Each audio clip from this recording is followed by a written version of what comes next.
اور حجت الاسلام والمسلمین ڈاکٹر سید ابراہیم رئیسی صاحب صدر اسلامی جمہوریہ ایران، اور ان کے ساتھ شہید ہونے والے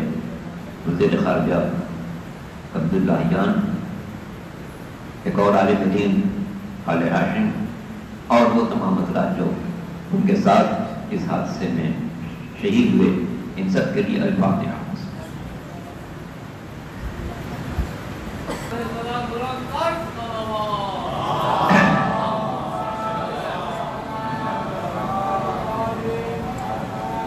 اعوذ باللہ السمیع العلیم من الشیطان اللعین الرجیم، بسم اللہ الرحمن الرحیم، الحمد للہ الذی ہدانا لہذا وما کنا لنہتدی لولا ان ہدانا اللہ، لقد جاءت رسل ربنا بالحق والصلاة والسلام على النبي الأمي المكي المدني العربي الهاشمي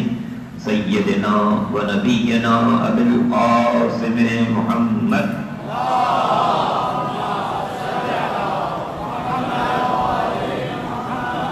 وآله الطيبين الطاهرين المعصومين المظلومين الغر الميامين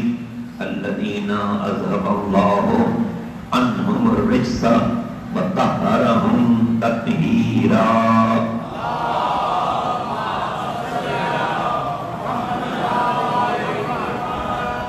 واللعنة الدائمة الباقية على أعدائهم أجمعين من يوم ظلمهم إلى يوم الدين، أما بعد، فقد قال الله سبحانه وتعالى في محكم كتابه الكريم وقوله الحق، لا تركنوا إلى الذين ظلموا فتمسكم النار۔ درود پڑھ محمد وعلم۔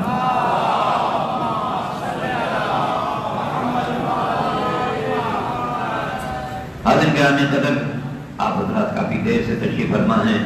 بہت سے علماء کرام مفصل گفتگو فرما چکے ہیں، اور جیسا کہ آپ جانتے ہیں کہ مجلس اصالہ ثواب کے لیے منعقد کی گئی ہے۔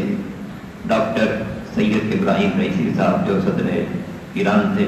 اور ان کے ساتھ جو لوگ شہید ہوئے ان کے لیے، اور ٹرسٹ نے اس کا اہتمام کیا ہے، جن کا بابا بھی تشریف فرما ہیں، اور ڈاکٹر نجم صاحب نے اس سے درخواست کی کہ میں حاضری دوں، اور تو ماشاءاللہ سب تک صدر آ چکے نوحہ خوانی کے لیے، ایک نوحہ آپ سن چکے ہیں، ایک نوحہ کی انتظار کیجیے، اور میں چاہوں گا کہ چونکہ بہت سے علماء آپ سے خطاب کر چکے ہیں، میں آپ کا زیادہ وقت نہ دوں،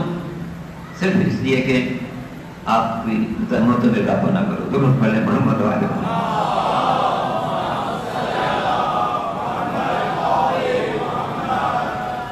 اگر ایسی ایک بہت ہی منفرد شخصیت کے حامل تھے، 1960 میں دنیا میں آئے، اور جب 1979 میں انقلاب کامیاب ہوا تو اس وقت ان کی عمر صرف 19 سال تھی، مگر جو جذبے انقلاب تھا ان کے اندر، اس نے ان کو رہبر کبیر انقلاب اسلامی آیت اللہ العظمیٰ امام خمینی سے بہت نزدیک کر دیا، انتہائی نزدیک کیا،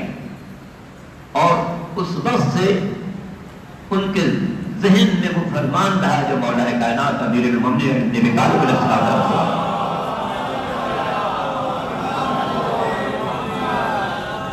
اپنے فرزندوں سے کہا تھا کہ لا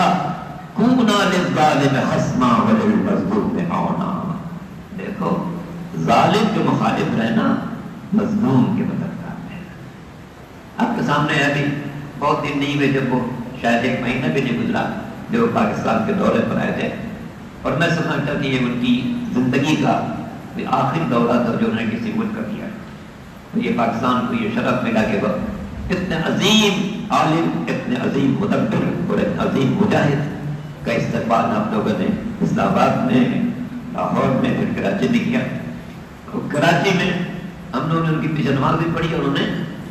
چیف منسٹر ہاؤس میں جو تقریب کی تھی ایک غیر معمولی تقریب تھی، جس میں ان کے ہر جگہ سے ان کی مجاہدانہ حیثیت نمایاں ہو رہی تھی۔ ظاہر ہے کہ انہوں نے تربیت حاصل کی اس عظیم انقلاب کے رہنما سے کہ جس نے ساری دنیا کو پیغام دیا ہے کہ یاد رکھو لا شرقیہ لا غربیہ، نہ مشرق کی طاقت ہے نہ مغرب کی طاقت ہے، اس اللہ کی طاقت ہے جس کی مشرق پر جو حکمرانی ہے مغرب پر بھی حکومت۔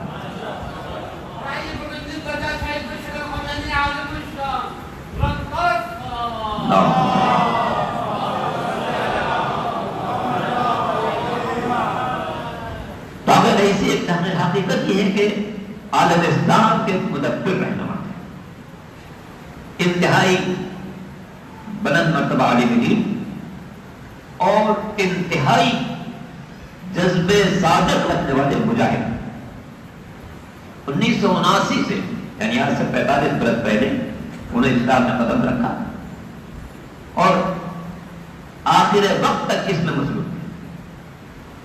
دنیا بھر میں انہوں نے دورے کیے ہیں اور آپ جانتے ہیں کہ سعودیہ اور ایران کے درمیان گزشتہ 15 سال سے بلکہ اس سے بھی زیادہ عرصے سے بہت سخت صورتحال ہے، مگر آقا رئیسی نے اپنے تدبر سے، اپنی جرأت سے، اپنی ہمت سے تعلقات کو بحال کرایا، وہ مخالفت کا زور توڑا، اس لیے یورپ کا سفر کیا تاکہ لوگوں کو یہ توجہ دلائیں کہ ہم کسی کے دشمن نہیں ہیں، ہمارے خلاف جو پابندیاں کی گئی ہیں یہ ناروا پابندیاں، ہم دنیا میں کسی ملک کی کسی قوم کی مخالفت میں اٹھے نہیں ہیں، بلکہ ہم نے اپنی زمین پر جو انقلاب برپا کیا وہ اللہ کے قانون کے مطابق۔ کیونکہ آپ جانتے ہیں کہ رہبر کبیر انقلاب اسلامی جن کا شاگرد ہونے کا مجھے بھی شاید حاصل ہوا، ان کے پیغام کی بہت سمپل بنیاد تھی، بہت سمپل بنیاد۔ سمپل بنیاد یہ تھی کہ جب زمین اللہ کی ہے، بندے اللہ کے ہیں، تو پھر قانون بھی اللہ کا نافذ ہونا ہے۔ زمین اللہ کی ہے، بندے اللہ کے ہیں، تو قانون بھی اللہ کا نافذ ہونا ہے۔ یہ ایک بنیاد تھی جس کو لے کر اٹھے اور اسلام میں آقا صاحب نے غیر معمولی قربانیاں دی۔ پہلے گرفتار ہوئے اور 1000 تک جیل میں رہے، اس کے بعد ترکی طرف جلا وطن کر دیے گئے، وہاں بھی عرصے دراز تک انہوں نے جلا وطنی کی زندگی گزاری، پھر وہاں سے عراق جلا وطن کر دیے گئے۔ عراق کے قیام کے دوران ان کے بیٹے مصطفیٰ خمینی کو شہید کیا گیا۔ مصطفیٰ خمینی ایک انتہائی پاکیزہ، ایک انتہائی مقدس، ایک انتہائی شفیق عالم کے تھے، مگر شاہ نے صدام کے ذریعے ان کو ظاہر دلوایا اور ان سے شہادت پائی۔ پھر وہ وقت یہ ہے کہ جب خود آقا خمینی کو جلا وطن کیا گیا عراق سے، جہاز پر بیٹھے، ایک عجیب جملہ تھا، غور فرمائیے، جہاز پر بیٹھے تو انہیں جملہ کہا، اگر دنیا کا کوئی ملک بھی مجھے پناہ نہیں دے گا تب بھی میری جو تحریک ہے یہ زندہ رہے گی۔ تقریباً وہی بات ہے کہ جب کفار و مشرکین مکہ سرکار ابو طالب کے پاس آئے تھے اور پیغمبر کی شکایت کی تھی کہ یہ ہمارے بتوں کو بہت برا کہتے ہیں اور بہت ساری باتیں ان لوگوں نے کی تھی۔ اس وقت پیغمبر نے کیا فرمایا، اگر یہ لوگ میرے ایک ہاتھ پر آفتاب رکھ دیں اور دوسرے پر مہتاب رکھ دیں اور یہ مطالبہ کریں کہ حق کی آواز بلند نہ کروں تو یہ نہیں ہو سکتا کہ حق کی آواز بلند کرتا رہوں گا جب تک زندہ رہوں۔ رہبر کبیر انقلاب اسلامی آیت اللہ العظمہ خمینی نے بھی اسی موقف کو پیش نظر رکھا ہے، ہم جب تک زندہ ہیں حق کے لیے زندہ۔ مصطفیٰ خمینی کی شہادت پر بھی انہوں نے صبر کیا، اس نے کہا ہے آپ نے قربانی دینا اس قوم کا بہت بڑا سرمایہ ہے۔ پھر آپ جانتے ہیں کہ ایران میں ایسا وقت بھی آیا کہ پوری پارلیمنٹ کو دشمنوں نے بم سے اڑا دیا، مگر پھر ان کے جذبے میں کوئی کمی نہیں آئی۔ ان کے عظیم المرتبہ علماء کو شہید کیا گیا، سید عبداللہ مدنی شہید ہوئے، آقا الصغائر جن کی بہت ساری کتابیں آپ پڑھتے ہیں شہید ہوئے، آقا صدوقی شہید ہوئے، شہید مطہری شہید ہوئے، ڈاکٹر بہشتی صدر سے شہید ہوئے، ڈاکٹر جواد باہورر وزیر اعظم سے شہید ہوئے۔ اس طریقے سے مسلسل ان کی زندگی میں شہادتیں ہیں، مگر ان کے جذبے میں کبھی کوئی کمی نہیں آئی، کبھی کمی نہیں آئی، اور انہوں نے دنیا کو پیغام دیا کہ یاد رکھو ہم حق کے ساتھ ہیں، زندہ رہے تو حق کے ساتھ ہیں، شہادت ہو تو حق کے ساتھ۔ یہ کبھی ناکامی نہیں ہے، وہ سب بلند رہے گا۔ قرآن کا کیا اعلان ہے، لا تہنوا ولا تحزنوا وانتم الاعلون ان کنتم مؤمنین۔ دیکھو سستی مت کرنا، کاہلی مت کرنا، تم ہی سربلند رہو گے اگر صاحب ایمان ہو۔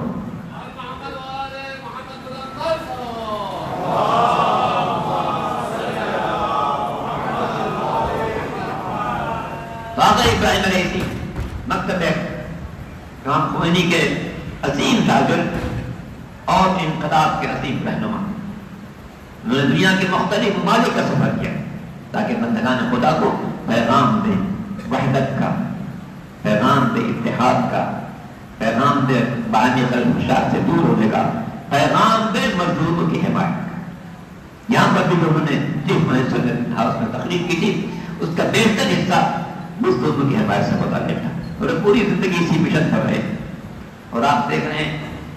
عجیب بات ہے، جو امام حضرت علی رضا علیہ السلام کی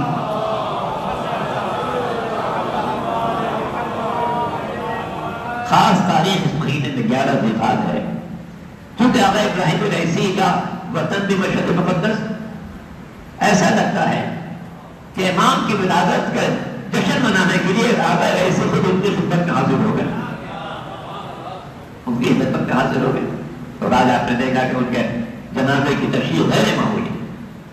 مختلف شہروں میں تشریح جنازہ ہوئی، تبریز میں تشریح جنازہ ہوئی، بیرجن میں آج دن میں تشریح جنازہ ہوئی، اس سے پہلے تہران میں ہوئی، اس سے پہلے قم میں ہوئی،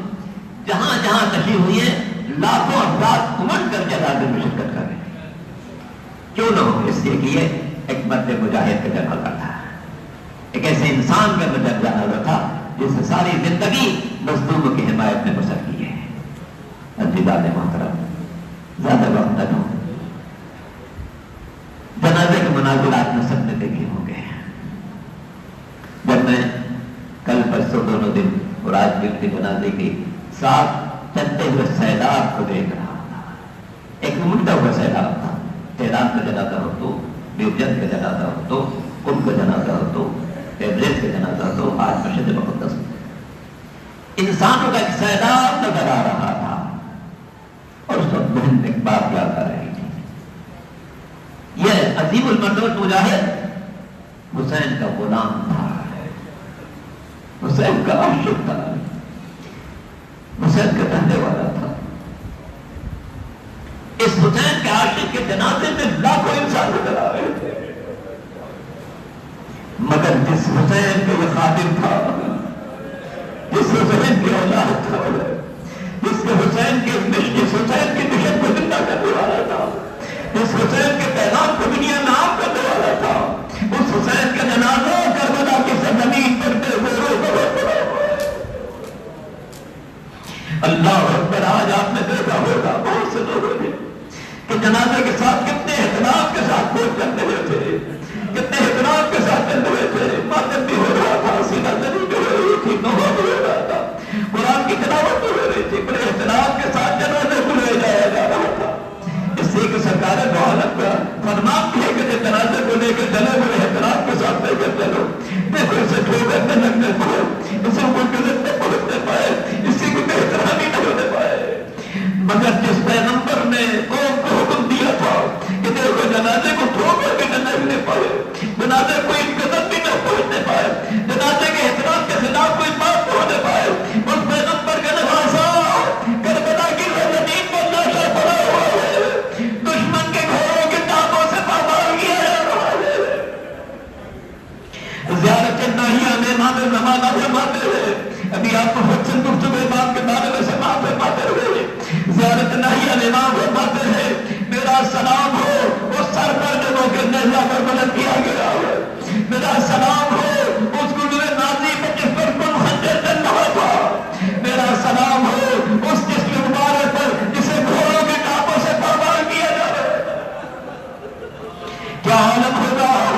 جناب زینب کا جب بھائی کے لاشے کو ٹکڑے ٹکڑے دیکھ رہی ہوگی، کیا عالم ہوگا سید سجاد کا جو بستر بیماری پر ہے اور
لاشیں زمزار کو نوکے نیزہ پر دیکھے اور جس مبارک کو ٹکڑے ٹکڑے دیکھے اس کا کیا عالم ہوگا؟ عجب نہیں جب میرا چوتھا امام خیمے سے باہر نکلا ہوگا اپنے بابا کے سر کو نوکے نیزہ پر دیکھا ہوگا، جب مرتبہ بابا کو مخاطب کیا ہوگا السلام علیکم یا ابا عبداللہ، اے میرے بابا میرا سلام قبول کرے، اگر میرے ہاتھوں میں ہتھیلیاں نہ ہوتی، پیروں میں بیڑیاں نہ ہوتی، امکان ہوتا اے بابا آپ پر سمندر لہر کر کے جاتا، اپنا سے آواز آ رہی ہوگی واہ حسین واہ حسین واہ حسین، ہائے میرا حسین جسم کربلا کی سرزمین پر ہے، سرنوں کے نیزہ پر کوفہ شام کے بازاروں سے گزارا جائے۔ خدا بندہ ہماری اس مختصر گفتگو کو اپنی بارگاہ میں قبول فرما۔ آبا سید ابراہیم رئیسی اور ان کے تمام رفقا جو ان کے ساتھ شہید ہوئے ان سب کے درجات بلند فرما، انہیں جنت الفردوس کا اعلیٰ مراتب عطا فرما، ان کی تمام خدمات کا انہیں بہترین اجر و ثواب عطا فرما، ان کی والدہ کو صبر جمیل کرامت فرما، ان کے اہل خانہ کو صبر جمیل کرامت فرما، ان کی ہمشیرہ کو صبر جمیل کرامت فرما، ان کے اولاد کو صبر جمیل کرامت فرما، ملت الہ کو صبر جمیل کرامت فرما۔ اے میرے مالک روئے زمین پر جہاں جہاں محمد کے چاہنے والے زندگی گزار رہے ہیں ان کے جانے وہاں عزت و آبرو کی حفاظت فرما۔ اے پالنے والے دنیا کے مظلوموں کی مدد فرما، فلسطین کے مظلوموں پر رحم فرما، اس کے خلاف جارحیت اس کا خاتمہ فرما۔ میرے مالک جنت البقیع کی تعمیر نو کے اسباب فراہم فرما،